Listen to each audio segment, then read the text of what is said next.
Sessão. O doutor Vinícius já está gravando.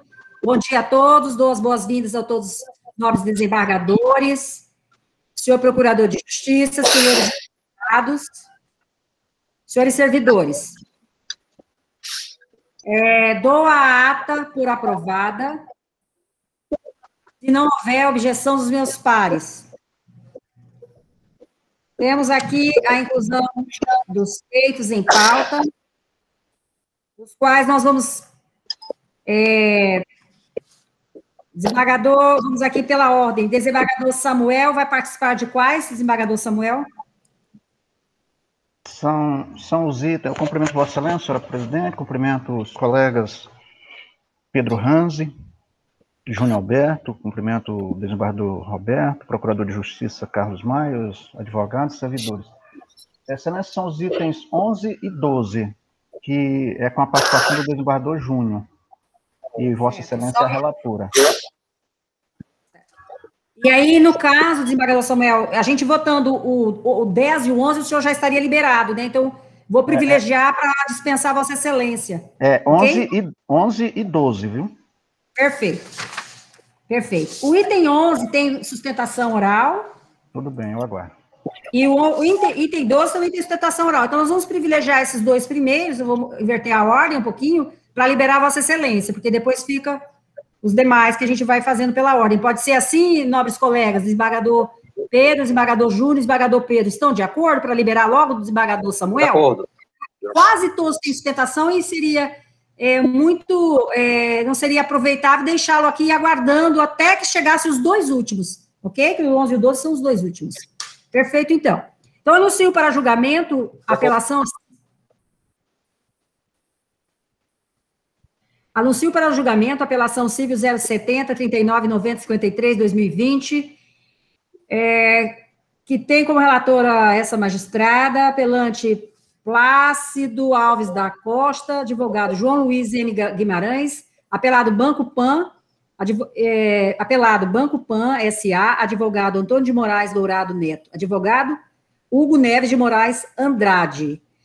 O senhor advogado vai fazer a sustentação oral. Está presente na plataforma? Doutora, repete para mim qual é o processo, doutora, por favor. É o 11. É o final 53, 99. É que eu não escutei. Doutora Alisson Thiago está presente? Isso. Você dispensa o relatório, doutor? Isso, dispenso, doutora. Então, o senhor pode... iniciar a sua sustentação oral, pedindo ao senhor Vinícius que faça a cronometração do tempo. Obrigado. Pode iniciar, doutor. Bom dia. Bom dia a todos. Cumprimento a sessão em nome da senhora presidente, dos demais membros que compõem a mesa, né? O serventuário do TJ e os colegas aqui presentes na sessão online. Então, inicialmente, o autor alega que solicitou o parcelamento de uma dívida junta requerida, que tinha com o Banco Pan, devido ao atraso da pandemia, que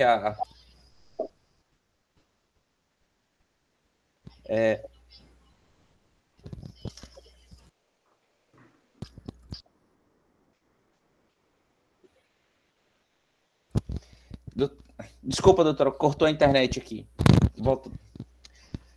Voltando, o autor solicitou o parcelamento de uma dívida que ele permaneceu em atraso, referente a uma dívida de cartão de crédito. Ele entrou em contato com o banco, solicitou o parcelamento dessa dívida em 4 vezes, e aí, posteriormente, descobriu que seu nome estava negativado, estava junto aos órgãos de proteção ao crédito. Diante disso, ele requereu liminarmente a retirada dos órgãos de proteção ao crédito e uma indenização por danos morais. A liminar ela foi deferida, consta nas folhas 32 e 34, e foi cumprida, folhas 41. A empresa juntou a contestação, folhas 138 a 154, impugnou todos os fatos alegados e elucidou todas as pendências processuais, esclareceu o motivo que o nome dele permaneceu negativado durante aquele tempo. Em sentença, nas folhas 207 e 213, julgou improcedente para condenar a parte o banco na valor de indenização de R$3.000 a título de danos morais. A parte autora insatisfeita protocolou a apelação, folhas 216 a 234, e a parte ré protocolou contrarrazões, que consta nas folhas 238 a 243. E aí onde vem minhas razões. Primeiro, a omissão da justiça gratuita, né, pela parte autora. A parte autora ela não juntou os documentos necessários para comprovar sua hipossuficiência, devendo desde já ser rejeitada a justiça gratuita, né? No mérito, a sentença de piso ela foi bem elaborada pelo juiz de primeiro grau, né? Ela colocou todos os pontos, né? Esclareceu bem os fatos, conforme o alegado tanto pelo autor como pela parte ré, e condenou a empresa numa questão suficiente, né? A juíza entendeu que aquele valor de condenação foi o suficiente para suprir todos os danos que o autor causou, que o autor sentiu naquele momento, né? Outra situação é que o banco ele sempre agiu de boa fé. Ele concedeu crédito para o cliente, concedeu cartão de crédito para o cliente, e mesmo assim o cliente ficou inadimplente. O cliente foi lá, posteriormente, solicitou o parcelamento do débito, e o banco sempre teve disponível para o cliente. Sempre, os prepostos do banco sempre tiveram disponível para o cliente. Então não pode o autor, depois de um bom tempo, ser parceiro nosso, alegar, entrar com ação de indenização por danos morais por uma atitude exclusivamente por culpa do cliente, né? E em relação, só para esclarecer, que o cliente, ele deu negativação, ele deu causa à negativação, né? Porque ele que deixou em atraso todas as questões financeiras, né? E o banco, exercendo seu direito legal, negativou o nome dele. E diante de todo exposto, eu peço pela manutenção da sentença, bem como que o recurso da parte autora seja improvido. Nada mais, excelência. Bom dia.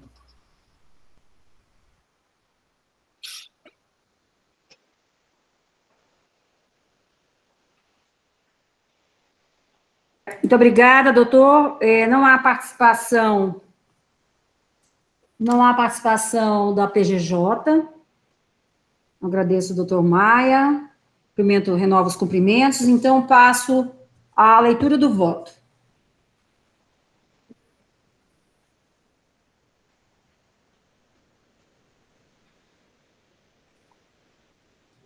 De início, observa-se que o autor é beneficiário da gratuidade da justiça, já tendo pleiteado novamente o benefício no ato da interposição do recurso. Desta forma, tendo em vista estarem presentes os pressupostos de admissibilidade da apelação, conheço do recurso. Cinge-se a controvérsia sobre a fixação do valor monetário da indenização decorrente do dano moral suportado pela perante. Sabe-se que não existem leis formais para quantificar a monetarização do dano moral. E todos já não têm que fazer grandes discursos e narrativas sobre essa necessidade de encontrar qual é o ponto-chave e o que melhor possa cobrir, não é? Melhor possa enfrentar esse tipo de quantificação do dano moral. Pois bem, utiliza-se como fundamento os princípios da razoabilidade, da proporcionalidade para decidir o valor do dano moral. Levando-se em consideração... Desculpem, eu pergunto, há algum outro advogado da parte contrária aqui para fazer sustentação oral, Vinícius? Não, né? Só o doutor Alisson mesmo, né? Só ele. Ok. Outro advogado da outra parte está presente? Não. Não, está presente. Não. Obrigada. Pois bem, prossigo. Para tanto, utiliza-se como fundamento, então, como eu ia dizendo, os princípios da razoabilidade, da proporcionalidade, para que a gente possa quantificar este dano. Então, eu trago aqui alguns julgados, não vou ler para não cansá-los, de conhecimento de todos, a respeito da necessidade de se obtemperar, não é, com relação à natureza da lesão, as consequências do ato, o grau da culpa, as condições financeiras das partes, sem olvidar da dupla finalidade da condenação como forma de punição ao infrator e compensação à dor da vítima, alinhando-se às decisões deste colegiado e de outros tribunais brasileiros. Então, como eu disse, não vou ler para não ser cansativo aqui, que já é de conhecimento de todos. Então, no caso dos autos, dependentes que a manutenção indevida da inscrição do apelante junto aos órgãos de proteção ao crédito, mesmo tendo este efetuado o pagamento de 2 parcelas do financiamento de sua dívida, o que ensejou a fixação de danos morais em decorrência da prática ilícita do apelado, como bem detalhado na sentença, a saber.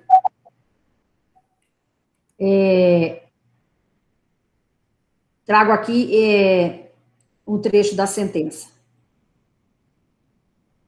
Aqui a sentença narra que foi incontroverso que o apontamento foi legítimo, porque decorreu de inadimplência do autor, sendo certo também que não era atribuição do réu notificar o autor acerca do apontamento restritivo, mas sim ao banco de dados. A lide decorre da manutenção do apontamento, mesmo depois do pagamento da primeira parcela da negociação. O réu admitiu o recebimento da primeira parcela, única que estava vencida por ocasião da propositura da ação, mas afirmou que houve demora no processamento do pagamento e que tão logo se efetivou, a restrição foi excluída. Fato ocorrido em 4 de junho de 2020. Então, temos que o documento de página 27 prova que a primeira parcela foi paga em 5 de maio de 2020, enquanto o documento de página 171 revela que a exclusão do apontamento deu-se em 4 de junho de 2020.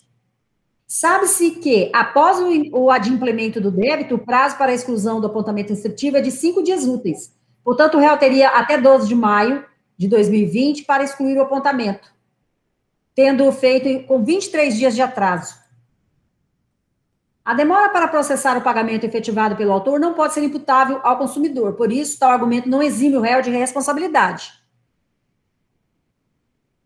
pela demora em providenciar a exclusão do apontamento restritivo.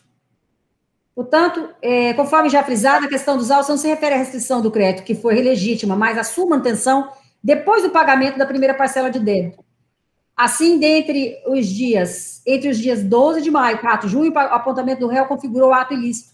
E naquele período não havia nenhuma outra restrição ao crédito do autor, até porque aquela anotada por Gazin Comércio Móveis foi excluída em 20 de março. Então, por conseguinte, o valor de R$3.000 fixado na sentença pode até reparar o dano causado, mas não serve como caráter pedagógico para que o apelado evite a prática indevida e reiterada do ato danoso. Trata-se de instituição financeira com ampla atuação no mercado brasileiro e expressivo retorno lucrativo ao grupo econômico que integra, razão pela qual suporta que seja majorada a indenização para R$5.000. Com essas considerações, estou votando pelo provimento parcial do apelo para majorar o valor da indenização por danos morais ao montante de R$5.000. Condeno o apelado nessa instância recursal ao pagamento de custas processuais e honorários recursais, estes fixados em 2%, sobre o valor da condenação, que serão somados àquele fixado à origem, obedecidos os limites do artigo 85, parágrafo 2º do mesmo dispositivo legal. Como voto, excelências, ouço os nobres advogados, os nobres colegas, desembargadores que compõem este julgamento. Desembargador Júnior Alberto. Sigo a relatora. Desembargador Samuel, embora já tenha votado, mas como estamos aqui com o advogado... Também, excelência, eu acompanho o seu voto. Bem, então, proclamo julgamento, conhecer e prover parcialmente o apelo para majorar o valor da indenização por danos morais ao montante de R$5.000, unânime. Muito obrigada, doutor Alisson. Obrigado, excelência. Bom dia a todos, bom trabalho. Peço licença para sair. Muito obrigada, um bom dia, muita saúde e paz. Obrigada. Obrigado. Até mais. Desembargador Samuel, vota no item... Esse foi o item que nós votamos agora? Foi o item... 11. Vamos ao 10. Agora é o 12, né, excelência? Nós votamos o 11, né? Nós votamos o 11, agora é o 12. São os dois que eu atuo. O senhor integra, né? Sim. Pois não. O 12 não há sustentação oral, certo? Certo. Então, anuncio para julgamento agravo de instrumento 100.22.26.59.2020. Tem como relatoria essa que vos fala. Desembargador Samuel já adiantou o voto na plataforma. ouço o desembargador Júnior Alberto. Há advogado aqui da parte? Ou não, Vinícius, do item 12? Não, não consta. Não está. Senhor, não está presente? Não. Não está acompanhando o julgamento e nem tem sustentação oral, certo? O senhor confere? Certo. Pois bem, então, falta o desembargador Júnior Alberto. Por favor. Senhora presidenta, eu já voltei, eu confirmo meu voto, acompanho o seu voto, viu? Muito obrigada, então, que eu não cheguei a enxergar quando fizemos a tabela aqui. Muito obrigada. Então, proclamo o julgamento. A Câmara Criminal, por unanimidade, a Câmara Civil, a segunda Câmara Civil, por unanimidade, conhece e provou recurso para declarar serem os créditos objeto de recurso extraconcursais. Unânime. Ok, desembargador Samuel, então, está encerrada a nossa participação. Lhe dou a palavra. Somente para tornar a cumprimentar Vossa Excelência, o desembargador Júnior, o desembargador Pedro Ranzi, o desembargador Roberto, o procurador Carlos Maia, desejar um bom dia a todos e uma ótima sessão. Muito obrigado. Muito obrigado. Pela ordem. Eu peço licença para me ausentar, Excelência. Obrigada. Eu pergunto aos nobres pares se tem... Vinícius, qual tem a participação do desembargador Pedro Ranzi, para que o desembargador Pedro vai fazer composição no total conosco? Vinícius, atenção. Temos o item 5, 6, 7, 8 e 10. Desembargador Pedro Ranzi? Isso. E o desembargador Roberto? O desembargador Roberto é do item 1 ao 10º. É do 1 ao 10º? Isso. Ok. Então, os desembargadores, vamos liberar o desembargador Pedro Ranzi, né? Repita, por favor, do desembargador Pedro Ranzi, por gentileza. Por gentileza. Desculpe, fala alto. Item 5. 5. 6. 6. 7. 7. 8. 8. E 10º.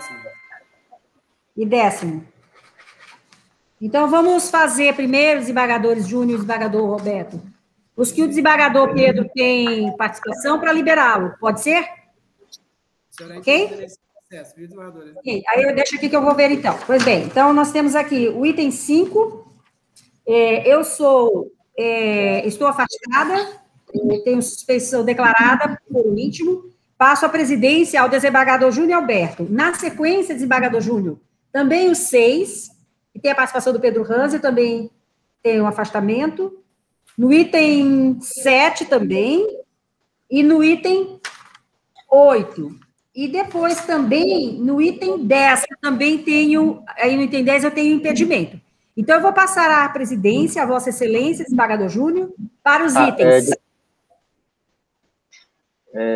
Desembargadora Regina, só que eu gostaria que a senhora falasse os números, porque a ordem numérica não tá batendo aqui com o que consta aqui no sistema eletrônico. Eu posso falar aqui, desembargadora? Pois não. Item 5, vou começar com os itens agora, de 5 a 8, tá, desembargador Júnior? 5 a 8 e depois o 10, por favor, senhor, porque a gente libera o desembargador Pedro Ranzi, ok? Item 5, desembargador, é o 714-299, dígito 12. Okay. Só um pouquinho, desembargador Roberto, só um pouquinho. Tá. Porque não está aparecendo aqui para mim. É o 714-299, né? Isso. Ok. Aí nós temos só que aí o doutor Luciano, ele pediu sustentação oral no 6, 7, 8. A temática é a mesma do 5, então é melhor a gente julgar logo que tem sustentação oral dele e depois a gente julga o 5, você entendeu? Okay. Você quer que eu fale o número do 6, 7, 8? Não, agora não, tá correto aqui. É só para me conferir, desembargador Roberto. Uma pauta, Isso. Uma pauta. É porque... Desembargador Gilberto, então, passo a presidência, Vossa Excelência, para os julgamentos dos itens 5 a 8 e, posteriormente, do item 10 também, ok? Ok. O senhor faz a presidência. Muito obrigada, doutor. Obrigada. Ok. Eu recebi então a presidência e anuncio para julgamento o item 5 da pauta, que é o processo número 714-299-12. Vinícius, nesse haverá sustentação oral, Vinícius?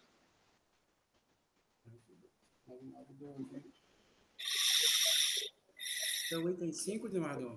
Sim? Haverá sustentação oral nele? O item 5 tem. Tem, né? Tem. Ok. Pela ordem, excelência. Pois não. Desembargador, Eu sei. eu desisti da sustentação oral do item 5, Desistiu. porque o advogado peticionou por equívoco, um processo que ele não estava habilitado, que foi o doutor Marcel, do item 5. Então, não haverá sustentação oral. Vai ter no 6, 7 e 8, desembargador Júnior. A gente faz logo a sustentação e depois joga o 5, inverte a ordem na pauta. Ok. Deixa eu anunciar logo esse, que eu vou pela ordem aqui, desembargador. Vai ser rapidinho, né? Eu anuncio, então, para o julgamento esse item 5, que é o processo apelação 714-299-12. Apelante a IP Empreendimentos Imobiliário Limitada e apelado Rafael Frurrar Barcelos. O impedimento da desembargadora Regina, processo a relatoria do eminente desembargador Roberto Barros, comporá o quórum do desembargador Pedro Ranz, já está presente. O encaminhamento de voto pelo eminente relator foi pelo parcial provimento do apelo, né, e foi acompanhado por mim e pelo desembargador Pedro Ranz, então proclamo o resultado, recurso parcialmente provido nos termos do voto relator.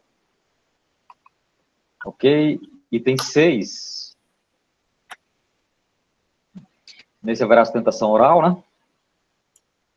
Não é isso, Vinícius? Vai ter sim. Ok. Anuncio para julgamento, então, sobre a relatoria do desembargador Roberto Barros, o apelo 0801, 036-81, apelante ao município de Rio Branco, e apelada IP Empreendimentos Imobiliários Limitada. Eu passo, então, a palavra ao eminente relator. Bom dia a todos, cumprimento Vossa Excelência, desembargador Júnior, cumprimento também o eminente desembargador Pedro Ranz, todo o procurador de justiça Carlos Maia, os advogados na pessoa do doutor Luciano. Estamos, presidente, Vossa Excelência anunciou todos pelo 6, que tem sustentação oral, 678, correto? O advogado vai fazer a sustentação, podemos fazer o julgamento por extensão, não é isso? Vamos ouvir logo a sustentação dele. Indaga ao doutor Luciano se dispensa a leitura do relatório para ouvirmos direto a sustentação. Sim, excelência, dispenso. Então, Vossa Excelência tem a palavra, né, presidente, pelo prazo regimental e legal da sustentação. Ok, então eu concedo a palavra aí ao advogado, né, para fazer a sua sustentação oral. Agradeço a oportunidade, renovo os cumprimentos ao desembargador Roberto Barros, na pessoa do desembargador Roberto Barros, relator desse feito, desembargador Júnior Alberto, desembargador Pedro Ranz, desembargadora Regina, serventuários da Justiça, advogados, saúdo, em especial o doutor Giliardi, meus cumprimentos. Procurarei ser breve. Luciano, pois não? Só esclarecendo que serão julgados conjuntamente os demais itens, que é o mesmo assunto, a mesma matéria, tá? Perfeito, perfeitamente. É o 7 e 8, tá bom? Não, é o 6, 7 e o 8. É exatamente isso, o mesmo. 6, 7 e 8. Perfeito. Isso. Pode prosseguir. Princípio, procurarei ser breve e direto ao ponto. Primeiro, eu preciso contextualizar, essa é uma demanda repetitiva, trata-se de uma exceção de pré-executividade em execução fiscal que visa a cobrança de IPTU contra a IP Empreendimentos. O que aconteceu nesses processos se repetiu em mais ou menos 300 feitos semelhantes. Em 2016, em 2 dias, a Procuradoria do município ingressou com quase 300 execuções fiscais contra a IP Empreendimentos. E, posteriormente a isso, a empresa foi demandada e apresentou exceção de presecutividade com o pedido principal, no sentido de que não há certeza e nem liquidez do crédito tributário.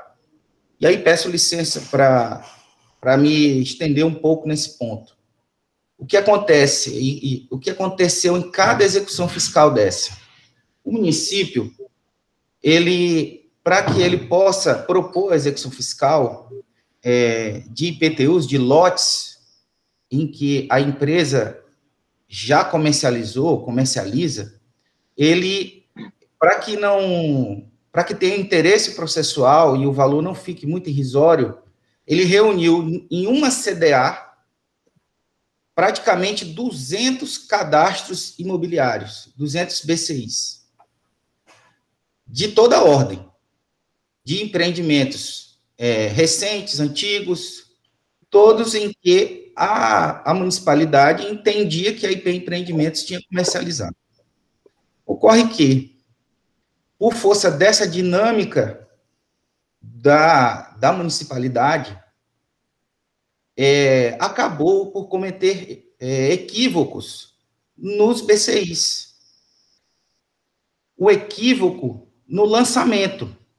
Por isso que se defende que não há certeza nem liquidez, porque a lei municipal que institui o IPTU, ela que cria, né, ela é o ente federado que cria o IPTU, ela captou três riquezas, ou três ostentações de valor: a propriedade, o domínio útil e a posse.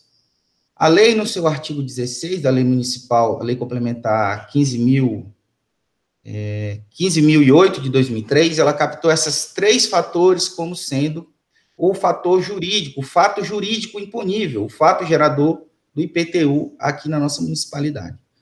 Pois bem, quando o fez, lembrando que o nosso lançamento, o lançamento do IPTU aqui, ele é de ofício. Não há participação do contribuinte, diferente do que é o lançamento por homologação, como ocorre em outra modalidade de tributo, que é o caso do imposto de renda, por exemplo. Aqui, o lançamento é de ofício, não há participação do contribuinte. E aí, o que a lei diz que confere o fato imponível, que mede o fato gerador? É o cadastro imobiliário fiscal. O artigo 16 diz: o lançamento do imposto será expresso em unidade, será feito em nome de quem estiver inscrito no imóvel de cadastro fiscal imobiliário. Isso é o seu caput e o seu parágrafo 1º da lei municipal. E o que a municipalidade fez? Ela cadastrou no BCI, pessoas diversas. Lançou o tributo em nome de pessoas diversas, em nome do promitente comprador, em nome de terceiros. A maioria dos casos, nem em nome da IP Empreendimentos está no cadastro imobiliário, mas mesmo assim, por presunção, a presunção legal, lançou CDA de mais de 200 imóveis numa execução fiscal e cobrou da IP, a IP Empreendimentos Imobiliários. Na exceção de presecutividade, nós demonstramos, pesquisamos CDA por CDA, cadastro fiscal imobiliário por cadastro fiscal imobiliário, e vejam, senhores desembargadores, peço licença para mostrar o absurdo que acontece em todas essas execuções fiscais. Esse é um BCI, vou mostrar aqui para os senhores o que a municipalidade atribuiu como sendo tributo da IP, IPTU da IP. Esse é o boletim de cadastro imobiliário. É com isso, essa informação, essa inscrição é que gerou uma das 200 CDAs que foram encartadas em cada execução fiscal. Vejam, excelências, quem é o proprietário? Companhia de Habitação do Acre, Coab. Quem é o contribuinte? É a Coab. E aí eu indago aos senhores, como que a municipalidade direcionou a execução fiscal para a IP. É com base nisso, esse é um documento público que faz parte do lançamento de ofício. Não há participação do contribuinte. Então, não há como admitir que uma CDA, que encarta como proprietário a Coab, direcione esse IPTU, essa dívida de IPTU, para a IP Empreendimentos Imobiliários. Aqui não se discute, excelências. Aqui não se discute legitimidade. Aqui se discute a ausência de fato gerador. A lei municipal é clara. A apuração será dada com o contribuinte cadastrado no exercício financeiro anterior.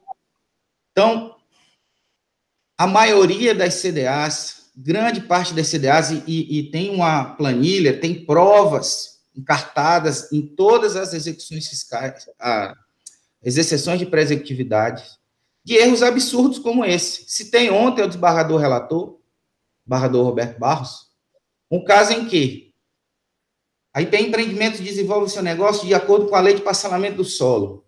A lei de parcelamento do solo determina que, quando a empresa vai realizar um loteamento, ela deve pedir autorização do município e apresentar o cadastro, a matrícula-mãe e a delimitação dos lotes individuais no registro de imóveis. Então, ele fica aguardando a chancela da prefeitura, que vai olhar a viabilidade, que vai olhar se todos os lotes institucionais, se está tudo correto, mas essa matrícula já está lá, já está no cartório, no registro de imóveis. E aí, por conta de imposição do poder público, às vezes esses projetos, eles sofrem mudanças. Uma área, uma quadra que era destinada a comercializar lotes, ela passa, por exemplo, a ser uma área institucional, um posto de saúde, uma escola. E a municipalidade, o que ela fez? Ela está cobrando da IP, IPTU de área institucional. Não há mais lotes, não existe o lote. A própria CDA foi cancelada. E nas execuções fiscais, a municipalidade atribui o IPTU à IP Empreendimentos. Então, para não cansá-los, eu poderia aqui relatar uma série de problemas que estão discutidos nas exceções de pré-executividade. Levamos a prova pré-constituída, isso é verificado ao primeiro olhar. Não é preciso fazer dilação probatória.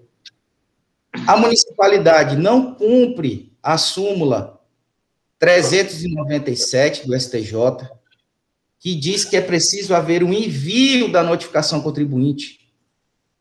Nesse caso que eu mostrei aos desembargadores, ela enviou para a Coab o IPTU? Deveria ter enviado a Coab. Não, enviou. Não chegou nem a enviar a IP, o carnê. Não chegou nem a enviar. E já propôs a execução fiscal. Então, é com base nisso, excelências, é com base nessa dinâmica, nessa ausência de fato gerador, porque nesse caso, estou dando um exemplo, são vários. A Companhia de Habitação do Acre é que deveria ser imputada, ou é esse fato gerador do IPTU, é o fato dele ser proprietário, ou utilizar, ter o domínio útil ou a posse. A municipalidade afirma que quem ostenta a riqueza é a Coab, nesse exemplo que eu lhe dei, que é o contribuinte, mas constituiu o crédito tributário por intermédio da CDA, propôs a execução fiscal contra a IP. Então, é por conta desses problemas, inclusive, que nós somos tratados como verdadeiros estelionatários quando vamos para as audiências nas varas de fazenda pública. Por vezes, eu tenho que me deparar com situações em que o agente público diz, não, a IP não quer pagar, a IP é a maior devedora de IPTU. Então, é esse tipo de problema que nós temos que lidar. A IP atualiza o cadastro, ela manda a informação para a municipalidade, o setor de cadastro imobiliário, mas eles simplesmente não atualizam. E aí a IP vai ter que arcar com esse tributo. A IP não quer pagar tributos que não é devido. Por isso que se questiona, se defende, se pugna a ausência de fato gerador. O lançamento é de ofício, não tem a participação do contribuinte. O lançamento reporta se a pessoa diversa, como sendo proprietário, tendo domínio útil ou a posse a uma pessoa que não existe. Já fizemos várias audiências, o doutor Anastácio, na origem, já fez audiência, pediu para que a municipalidade corrigisse a CDA, que é possível, a LEF possibilita que no curso da propositura da execução fiscal ele corrija, mas ele se recusou, quis manter o erro, e foi por isso que foram propostas e serão propostas várias exceções de pré-executividade. Por fim, arremato que está presente a admissibilidade da exceção de pré-executividade, que chegou a ser debatida em decisão monocrática da desembargadora Valdirene. As provas da ausência de fato gerador, do erro do lançamento, estão demonstrados de plano, com provas documentais que, se verificar ao primeiro olhar, a exemplo do que eu trouxe ao conhecimento dos excelentíssimos senhores desembargadores.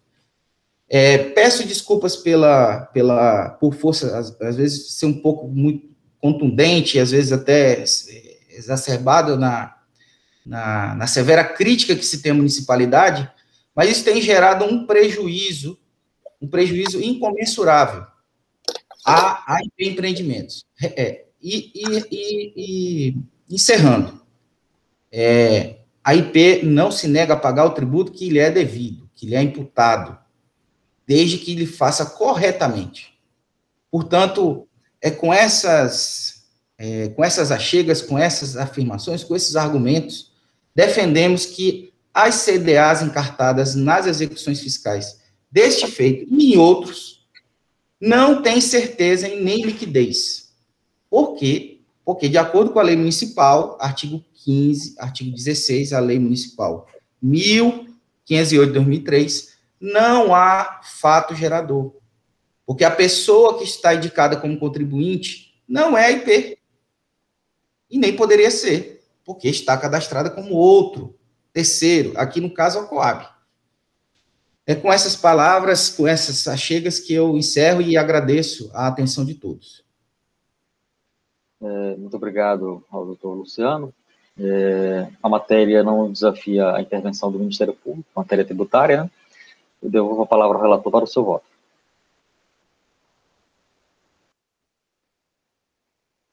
Passo, então, senhor presidente, eminente desembargador Pedro, nosso advogado, a leitura do voto no ponto que interessa, no mérito. O recurso está sendo recebido e passa ao mérito. Verifica-se na espécie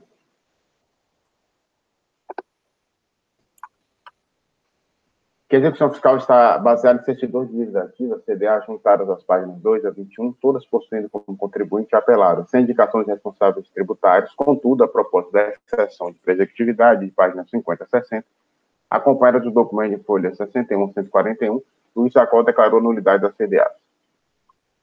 O CN recursal segue-se, então, em assentar se a alegação de inconfiabilidade dos dados constantes do cadastro imobiliário do município de Rio Branco poderia levar à nulidade das certidões de dívida ativa que lastreiam a execução fiscal. É oportuno destacar que, a despeito de ser vedada a coligação de devedores, assegura-se lícito ao credor acumular diversos títulos em face do mesmo executado até o do artigo 780 do Código de Processo Civil. Consigna-se que o fato gerador do IPTU é aqueles considerados contínuos, ou seja, constituído por uma situação permanente delimitada no tempo por períodos estabelecidos em lei. Em razão disso, a legislação tributária municipal dispõe que o lançamento do tributo observará os dados constantes do cadastro imobiliário em 1º de janeiro de cada exercício. Estou transcrevendo o artigo 17. E exatamente isso. Destaca-se que o cadastro imobiliário, cujos dados serão utilizados para fim de lançamento de tributo e, por consequente, na emissão da CDA, podem ser alterados pelo contribuinte mediante requerimento e que comprove a propriedade, a posse ou domínio útil, e ainda de ofício. É o que dispõe o artigo 280 do Código Tributário Municipal, que também estende seus artigos 282 e 283, aos tabeliães responsáveis pelo loteamento a obrigação de informar aos físicos, respectivamente, os atos translativos de domínio imobiliário e relação dos lotes que no ano tenham sido alienados definitivamente ou compromissados em compra e venda. Retrocedendo um pouco na análise do diploma legal, registra-se que a ausência de alteração do cadastro imobiliário ou de fornecimento de informação ao físico constitui infração à legislação tributária, como disposto no artigo 28 do Código Tributário Municipal. Estou a transcrever esse dispositivo.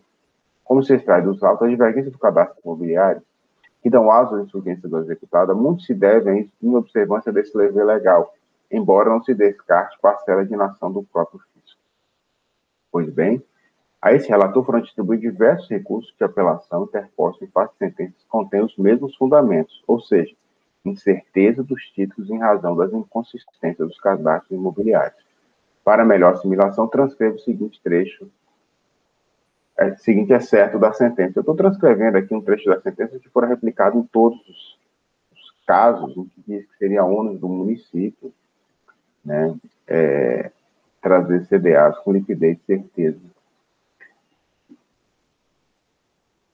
nas execuções fiscais. Prossigo dizendo que ocorre que, para se chegar ao raciocínio de nulidade das 10 CDAs que lastreiam a petição inicial, é inarredável acolher como absoluta premissa de que todas as certidões padecem do mesmo vício, o que não encontra amparo em vicissitudes verificadas em outras execuções fiscais na presunção de liquidez e certeza previstas no artigo 3º, parágrafo único da Lei 6.830, a Lei das Execuções Fiscais, e no artigo 204, parágrafo único do Código Tributário Nacional, e nem mesmo na argumentação exposta na exceção ou na prova pré-constituída.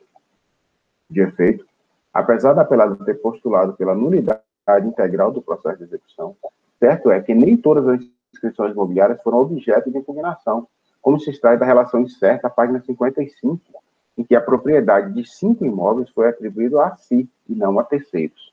A conclusão é que a sentença, em razão de seus termos genéricos, não pode ser considerada fundamentada à luz do artigo 489, parágrafo 1º e 3º do Código de Processo Civil. Estou transcrevendo.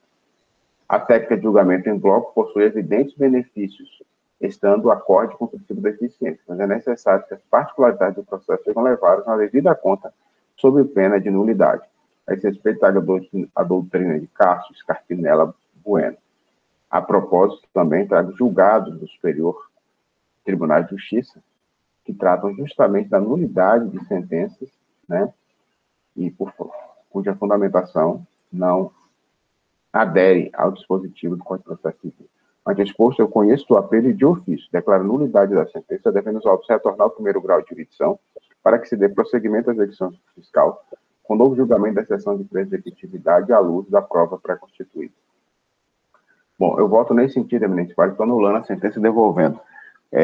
Inclusive, destaca a Vossa Excelência que estava a minutar voto no sentido de já avançar, mas vi que é melhor voltar ao processo para que o juiz possa analisar caso a caso.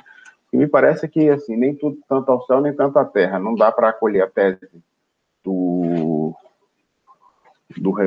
da IP, empreendimentos, né, que foram acolhidas pelo juízo, né, de forma genérica, de que todas as execuções fiscais estão viciadas, né, então tem que se analisar no caso a caso, porque a própria IP reconhece que alguns imóveis lhe pertencem, e também tem essa obrigação legal de que ele atualize o cadastro imobiliário mediante requerimento, é uma obrigação dele, né, sem prejuízo de que o físico também tem essa obrigação. Então, com esses fundamentos, eu estou a prover o recurso, né, anular de ofício a sentença, melhor dizendo, e devolvendo os autos à origem. É como voto, senhor presidente, apesar da sustentação oral sempre precisa do doutor Luciano. Eu digo que já analisei os autos, estou de acordo com o entendimento do relator, quem acompanha, e ouço o desembargador Pedro Ranzi. Eminente desembargador João Alberto, o cumprimento pela presidência desta Câmara, neste espaço, o desembargador Roberto, seu procurador, doutor Carlos Maia. Doutor Luciano, na sua sustentação, muito técnica, é importante, eu lembrei nos idos atrás, que eu escrevi até uns artigos sobre fato gerador, numa revista fiscal da Fazenda. Então, é uma matéria bastante técnica e interessante as reflexões que a Vossa Excelência faz. Mas, analisando os processos em si, desembargador, relator, desembargador Roberto, realmente procede às alegações da defesa. Mas como, no caso presente, não podemos tratar todos os casos como iguais, e o melhor caminho é esse encontrado e encaminhado por Vossa Excelência, podiam prosseguir, como Vossa Excelência afirmou, mas, no caso presente, e os demais, já adianto meu voto, eu não tenho divergência com Vossa Excelência, o melhor caminho é esse, e declarar nulidade da sentença de ofício para que se reveja caso a caso, como bem dito oportunamente, com competência da caneta de Vossa Excelência. Então, eu acompanho. E para desenvolvimento, voto pela construção e pela forma como são diversos processos, mais de 300 tipos pelo justo advogado, e que se examine caso a caso. E essa outra questão que Vossa Excelência também disse, a questão do cadastro. A questão de textualizar tanto da parte agora apelada, quanto o da apelante também, né? O Ministério também tem que textualizar o cadastro. Isso é uma questão muito complicada.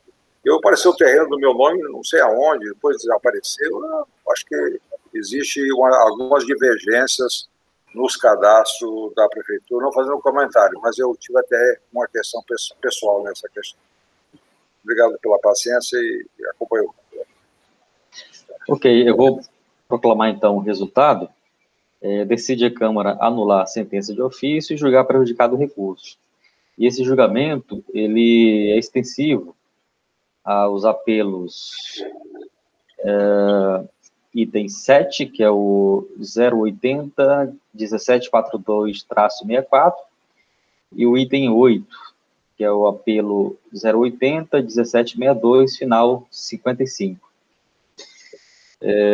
Então, finalizados aí os julgamentos desses recursos, que é a sustentação oral do doutor Luciano, eu passo ao julgamento do item 10 da pauta, aproveitando aí a presença do desembargador Pedro Hanzi, ante o impedimento da desembargadora Regina. Eu indago do Vinícius se vai haver sustentação oral nesse item 10. Temos sustentação do doutor Giliardi.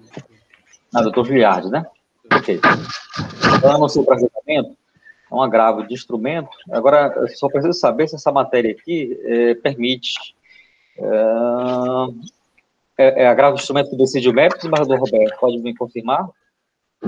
Só checar o desembargador aqui, mas salvo o melhor juiz, vai permitir antecipação de tutela. Deixa eu só olhar aqui direitinho já. Antecipação de tutela. Antecipação de tutela, tutela de audiência, cabe sustentação. Perfeito. Então, ok. Então, anuncio para julgamento o agravo de instrumento 100.1837, final 74, em que figura como agravante Albuquerque Engenharia, importação e exportação limitada, em recuperação judicial, e agravado o Estado do Acre. Eu concedo a palavra, então, ao relator. Né? Eu pergunto ao doutor Giliardi se dispensa o relatório, uma vez que ele já está lançado no processo, doutor Giliardi. Dispenso sim, excelência. Vamos otimizar o tempo. Ok. Então, desembargador Roberto, eu posso conceder direto, então, fala o advogado, você teria alguma consideração a fazer?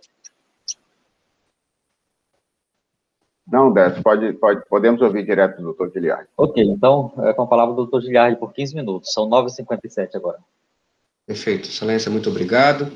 Cumprimento o desembargador João Alberto, vejo aqui também o desembargador Pedro Hanzi, desembargador Roberto, que é o relator da matéria, cumprimento os serventuários, colegas advogados, ilustre membro do Ministério Público, doutor Carlos Maia. Serei bem breve, trata-se de uma ação cuja matéria é o ICMS, de empresas de construção civil.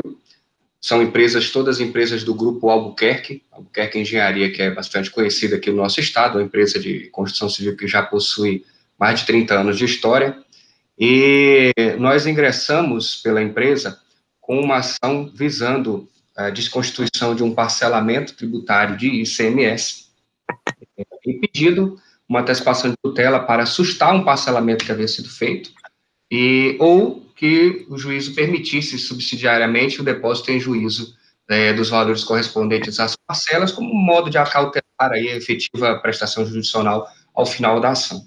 E o motivo do pedido, o que fundamenta a tutela vindicada, excelências, é justamente a hipótese de não incidência tributária.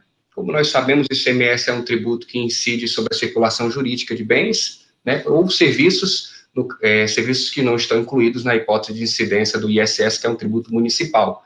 Então, aquele serviço de transporte estadual incide também, mas basicamente na circulação jurídica de mercadorias, ou seja, é quando a mercadoria sai da titularidade de uma pessoa para a titularidade de outra, independentemente se ela circulou fisicamente ou não.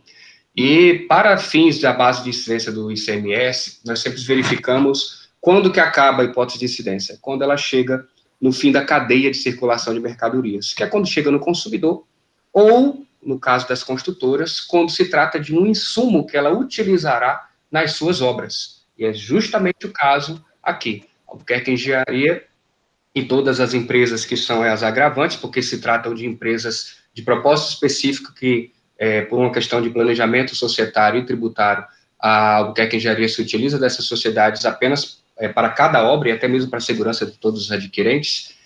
Apenas assim, ela utiliza todos os materiais que ela compra nas obras. Não existe comercialização dos produtos. Então, nessa situação, incide a súmula do STJ 432, que fala justamente que não incide ICMS sobre insumos de construção civil. Ponto. Este é o fundamento e, para nossa surpresa, o juiz ACOA indeferiu a tutela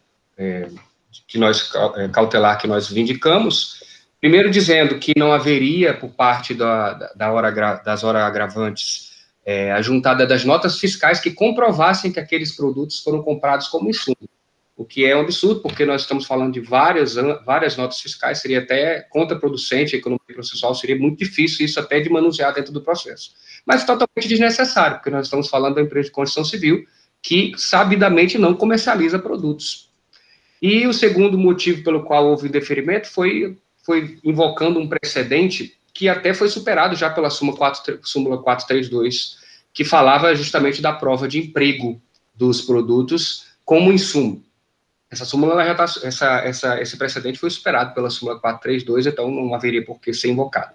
Então, excelências, o que nos traz aqui diante de vossas excelências para este tema é justamente que as agravantes jamais praticaram a comercialização de mercadorias. E curioso destacar para vossas excelências que o Estado do Acre, em suas contrarrazões, ele até fala que não seria o caso, porque nós estamos falando de empresa de incorporação. Se for levado a cabo o argumento do Estado, estaríamos considerando que na incorporação incidiria ICMS na venda das unidades, e que a gente sabe que não é verdade, não há essa incidência. Uma vez que chega a mercadoria de construção civil e a construtora transforma isso, utilizando esses insumos num apartamento ali, na hora que ela utiliza como insumo, encerrou a cadeia de circulação de incidência do ICMS. Por isso mesmo que o STJ já editou a súmula 432. Então, não procede. Sobremaneira, nós estamos falando, fora a Albuquerque Engenharia, todas as outras empresas que são agravantes são sociedades de propósito específico, SPEs, ou seja, são sociedades cujo objeto é apenas a construção, incorporação e venda daqueles apartamentos. Não é da mercadoria, ou seja, a mercadoria chega como insumo, os produtos de material de construção, e são transformados nas unidades, justamente a hipótese do 432. Por fim, excelências, então, nós vemos aí que há a probabilidade do direito invocado pelas agravantes, porque não se trata de hipótese de incidência do ICMS, e também temos a questão do perigo, do risco de dano, que é justamente outro ponto que nós alegamos na ação, e também objeto do agravo, que é a coação econômica. Isso porque, se nós estamos falando de uma situação de hipótese de não incidência do ICMS, por que então que as agravantes parcelaram o tributo? E o motivo é muito simples. Numa situação como hoje se coloca, nós vislumbramos aí que existe uma verdadeira coação econômica por parte do Estado, quando as empresas são obrigadas a fazer parcelamentos, mesmo que discordem de débitos, principalmente quando se trata de uma empresa como essas do Grupo Albuquerque, que participam de licitações e precisam estar com o CND sempre em dia, né, certidão negativa de débito. Ainda mais com os últimos entendimentos do Superior Tribunal de Justiça, que tem considerado o simples inadimplemento de crédito tributário como sonegação fiscal e inclusive, com motivo de persecução penal. Ou seja, há uma motivação suficiente, uma certa coação econômica para que a empresa vá e faça o parcelamento do mesmo tributo que ela não concorda. E, por fim, eu gostaria de destacar que não há nenhum prejuízo para o Estado com o pedido subsidiário, se vossas excelências não concordarem que o primeiro pedido, que é a suspensão das cobranças do parcelamento, conveniente. Temos o segundo pedido subsidiário, que é do depósito em juízo desses valores, ou seja, se ao final da demanda o Estado ficar comprovado que não houve nenhuma coação e que o tributo seria devido realmente, não haverá prejuízo do Estado, porque o dinheiro está lá em juízo garantido. Se, porventura, não assim ocorrer, como nós esperamos, já estará também depositado o dinheiro à disposição da Albuquerque Engenharia.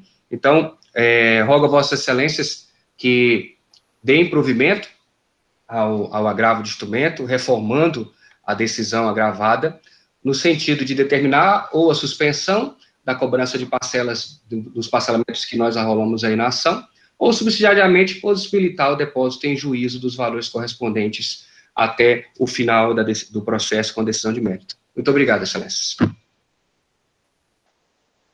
Muito obrigado ao doutor Giliardi pela sustentação. Eu devolvo realmente relator. Não há intervenção do Ministério Público também nessa matéria, em razão de ser matéria tributária. Tributária. Ok. Passamos também à questão do voto. Digo o seguinte: o agravante sua que se face da decisão em deferir a tutela de diligência indicada nos autos da ação de rescisão de parcelamento e repetição de indébito, em que pretende a imediata suspensão da cobrança das parcelas e subsidiariamente respectivo depósito em juízo. O agravante extrai a probabilidade do direito invocado por si nos termos da súmula STJ 432. Transcrevo a súmula. A razão de ser do enunciado simulado é de que a atividade de construção civil envolve uma prestação de serviço que constitui hipótese de incidência de ISS, que eles, por exemplo, o teor da emenda de um de seus precedentes. Traz um dos precedentes que fundamentou a elaboração dessa súmula. Por outro lado, os empresários, sociedades empresariais atuantes no ramo da incorporação imobiliária estão sujeitos a incidência de ICMS, conforme já decidido pelo STJ. Estou trazendo aqui à disposição do STJ no ponto. Assim que pede os termos da súmula 432, as figuras do lançamento de crédito tributário, atividade vinculada, que possui presunção de legitimidade, de modo a exigir do contribuinte e o responsável tributário uma carga argumentativa e probatória mais sólida, que não se compatibiliza com a mera alegação de que o tributo não lhes é exigido. Do contrário, essa exação fiscal estaria desprovida de qualquer privilégio ou garantia. Sob tal prisma, acertada a fundamentação da decisão agravada, cuja certo transcreve. Da análise dos argumentos aportados, não é possível concluir que os valores cobrados nos parcelamentos administrativos correspondem exclusivamente à exação do diferencial de alíquota do ICMS sobre o insumo de construção civil, sendo tal informação de grande relevo ao deslinde da questão. Diz, ademais, que apesar de não datar de tempos recentes, o precedente invocado pela decisão ACOR, não há notícias que os órgãos fracionados desse tribunal tenham adotado entendimento diverso. A propósito, veio esse seguinte julgado. Estou trazendo um julgado na linha do que ora sustenta. Processo 31.221/58 da relatoria Bagador Laudibon Nogueira. No outro prazo, ainda que seja possível a rediscussão de aspectos jurídicos e excepcionalmente fáticos das confissões de dívida, é imprescindível a demonstração consistente de erro de direito ou de vício de vontade, como se pode extrair do tema repetitivo 375, que além de não ter ocorrido em sede de antecipação de tutela, ainda demonstra ainda encontra como agravante forte indício de existência de coisa julgada material. A propósito do pedido subsidiário, ou seja, do depósito das parcelas anteriores, também se afigura inviável, já que para se afastar a cláusula et repet, seria necessário reconhecer presente, enquanto seu pressuposto, a probabilidade do direito invocado. Ante exposto, eu nego provimento ao recurso e mantenho a decisão do indeferimento da concessão de tutela de urgência postulado no processo de origem. É como volta, meus colegas, ilustre advogado. Parabenizo o doutor Giliardi, como sempre, pela fidalguia e sustentação oral precisa e, apesar do grande conhecimento do ilustre advogado. Como voto? Eu lanço o voto na oportunidade e digo que trata-se de uma questão tributária, onde a agravante, a empresa de construção civil,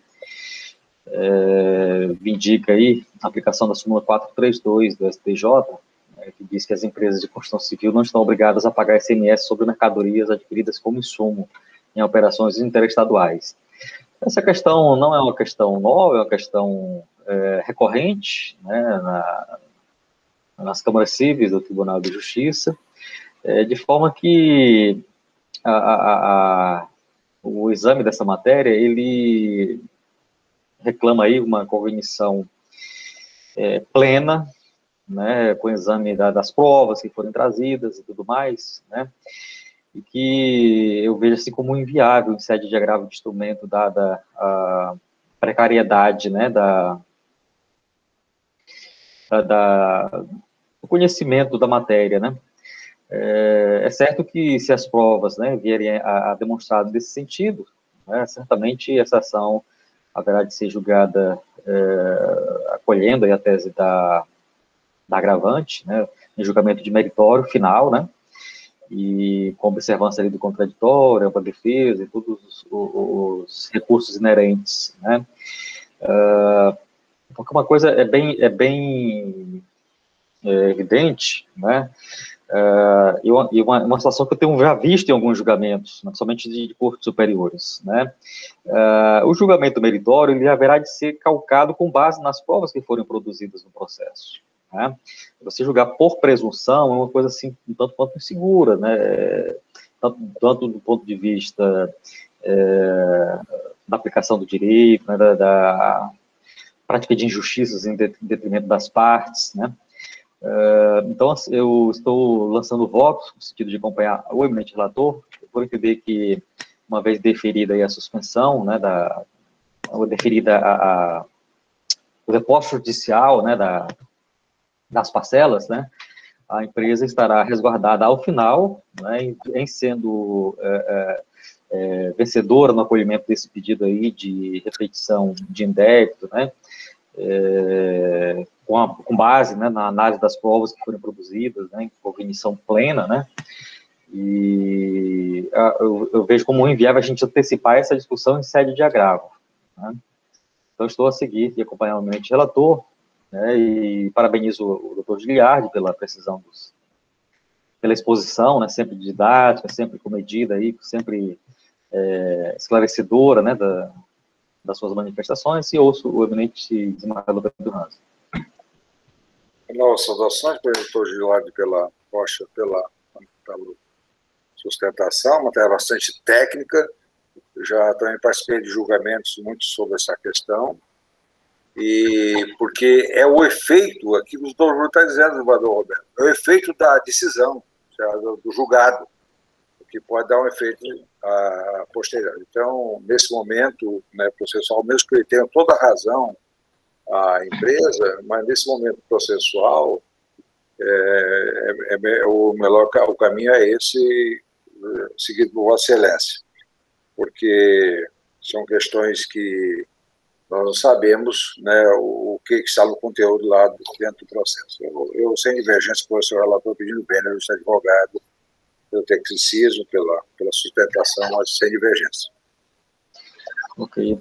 Eu proclamo o resultado, então. A Câmara decidiu por unanimidade negar provimento ao agravo de instrumento nos termos do voto do relator. Agradeço, então, ao doutor Giliardi e desembargador Pedro Ranzi. Eu creio que nós não temos mais julgamentos, né, na composição de Vossa Excelência. Eu agradeço, né, e renovo minhas saudações, é um prazer revê-lo, mas devolvo a palavra para a presidência, né, para a desembargadora Regina, que ela é quem vai fazer a liberação de Vossa Excelência. Muito obrigado.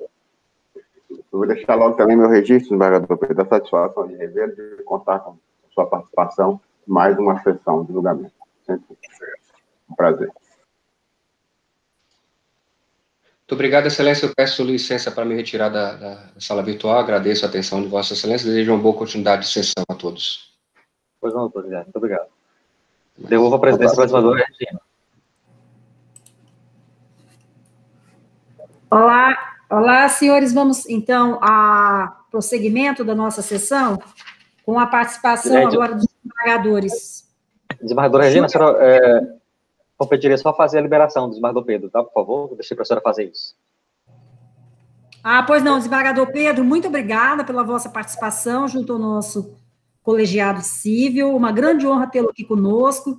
Esperamos contar sempre com a vossa participação e vossa presença aqui nos ajudando, compartilhando os julgamentos. Muito obrigada, desembargador Pedro. Tenha uma boa semana e muita saúde.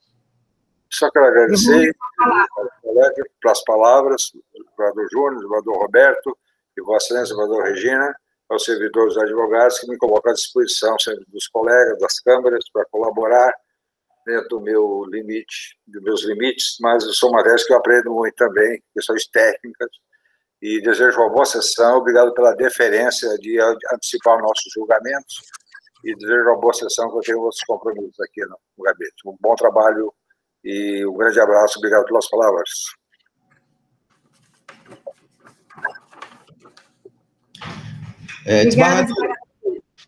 Vou pedir licença também para me retirar e agradecer a atenção de todos, desejar boa sessão.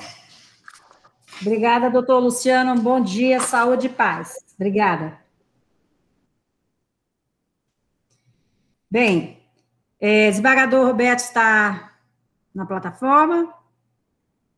Vamos iniciar o item 9, que tem sustentação oral. E confirma se tem sustentação oral, doutor Vinícius? Temos, desembargadora. Doutor Tiago Lois, que vai fazer. Doutor Tiago Lois. Presente. A participação da PGJ. Então, vamos anunciar para julgamento, item 9 da pauta, agravo de instrumento 100.1679/19/2020, que tem como partes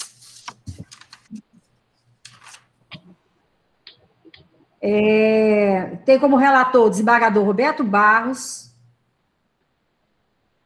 agravante Energisa Acre Distribuidora de Energia S.A., advogada Andressa Mello de Siqueira e Décio Freire, e agravado Defensoria Pública do Estado do Acre, cujo defensor que subscreveu o recurso é Rodrigo Almeida Chaves.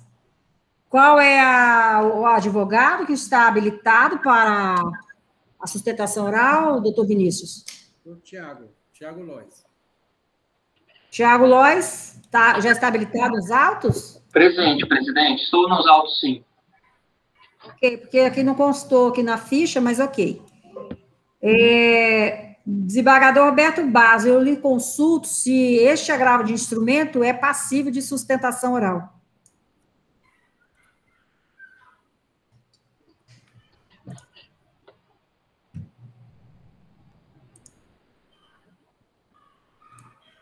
Tem pedido de tutela?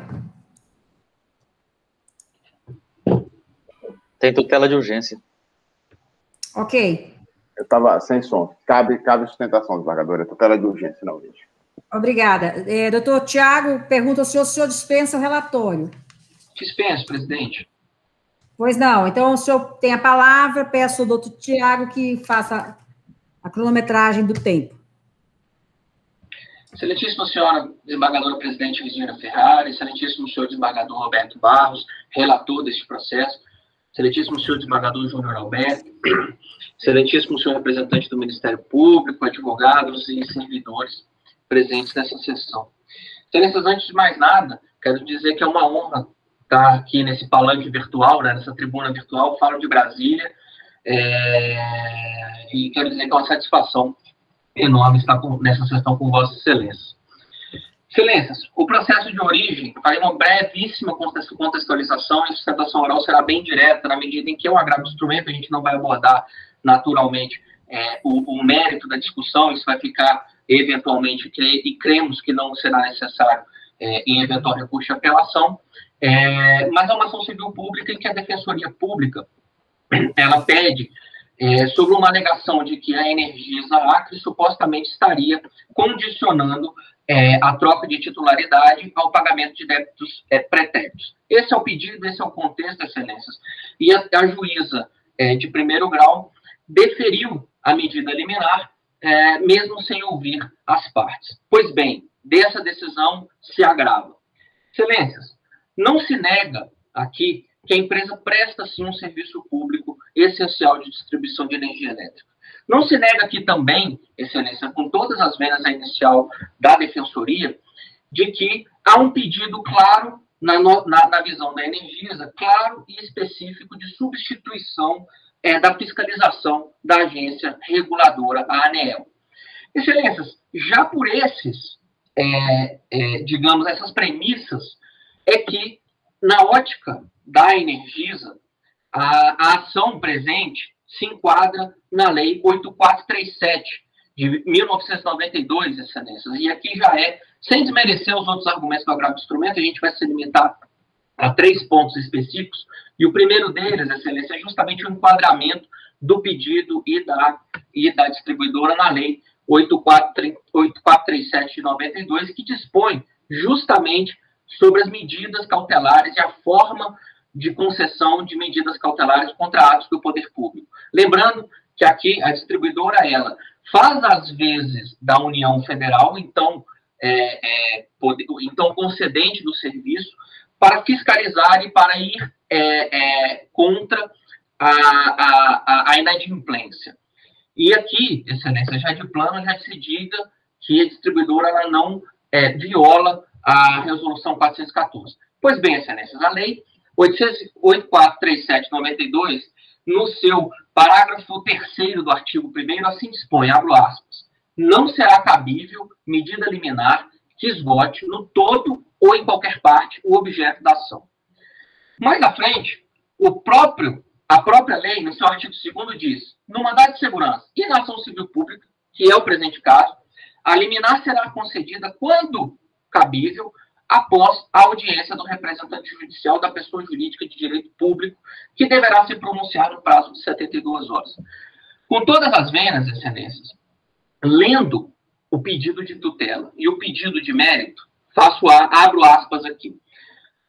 Letra B da inicial. Deferida a tutela de urgência no sentido de que a demandada se abstenha de condicionar a ligação, religação de troca de titularidade da unidade de consumidor de quem solicitar em razão de débito não autorizado pelo consumidor e de débito pendente em nome de terceiros, conforme artigo 128, parágrafo 1º da Resolução 414. Esse é o pedido de tutela, Excelências. No pedido de mérito, no mérito, abro aspas, no mérito, se abstenha de condicionar a ligação, religação e troca, e com perdão para não cansar Vossas Excelências, se repete o mesmo pedido da tutela. Então, com todas as venas, Excelência, já no primeiro tópico do agravo do instrumento, a liminar merece sim ser revista, merece sim ser reformada, no sentido de que fora concedida uma liminar em caráter satisfativo. Por sinal, Excelência, esse próprio Tribunal de Justiça, na primeira Câmara Civil, no julgamento da ação número 117965, 2019, 801-0900, da relatoria do desembargador Luiz Camolês, já disse, no sentido de que é impossível ação, medida liminar satisfativa, concessiva contra a Fazenda Pública, em razão da irreversibilidade de seu caráter. Então, quanto a esse posicionamento, Excelências, a Energisa Agravante entende que a liminar deve, sim, ser reformada. Se não bastasse isso, Excelências, há que se destacar que o Supremo Tribunal Federal, e naturalmente se a Energisa tivesse sido ouvida antes da liminar, essa liminar nem sequer deveria ser proferida, o Supremo Tribunal Federal, no recurso extraordinário 1.101.937 de São Paulo, é um recurso especial com atribuição de repercussão geral, o ministro Alexandre de Moraes, esse recurso, Excelências, discute a amplitude e a constitucionalidade do artigo 16 da Lei de Ação Civil Pública, que é aquele artigo que limita a ação civil pública, as decisões de ação civil pública, para os limites da jurisdição. Neste recurso extraordinário, Excelência, com todas as venas, e isso foi trazido, inclusive, em sede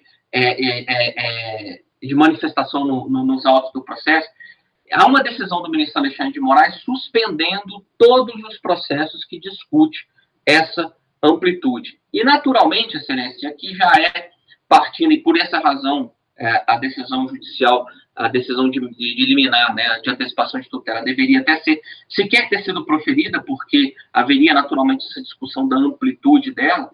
Mas já partindo aqui para o final, Excelências, o que se quer neste processo, o que se pretende nesse processo, é que não haja uma definição de uma maneira macro, desembargadores. Desembargador Roberto, a análise de cada um desses casos, desembargador Júnior Alberto, deve ser feita caso a caso.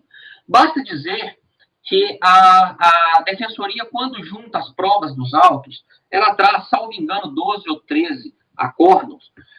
Eu diria que desses 12 ou 13 acórdãos, 11 acórdãos, portanto, a grande maioria desses acórdãos, primeiro, são de fatos anteriores à assunção da Energisa enquanto distribuidora, e sim da antiga concessionária. Esse é o primeiro ponto. E decisão por decisão, desembargadores, a Energisa trouxe, quando do agravo do instrumento, decisões favoráveis, também ainda da época da Energisa Acre, no sentido de que, da Eletroacre, perdão, no sentido de que a atuação dela estaria condizente com os regulamentos da ANEEL. Contudo, fato é que das decisões proferidas não há prova, com todas as vendas à Defensoria Pública, de que há um desrespeito à resolução 414. E mais, excelências, se há um questionamento da resolução 414, e aí é objeto também do agravo do instrumento, entende a Energisa que incompetente, absolutamente incompetente, seria o juízo estadual para delimitar essas matérias.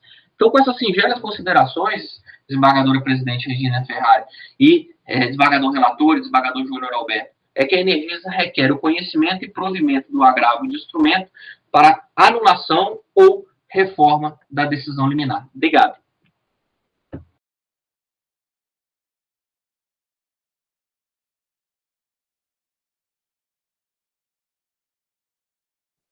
Passo a palavra, então. Obrigada, doutor Tiago.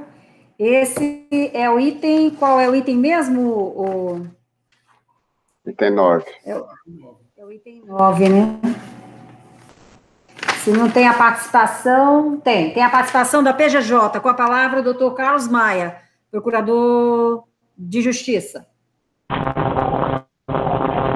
Bom dia a todos, quero apresentar meus cumprimentos a todos e dizer, excelência, que eu acompanho para ser constante nos autos.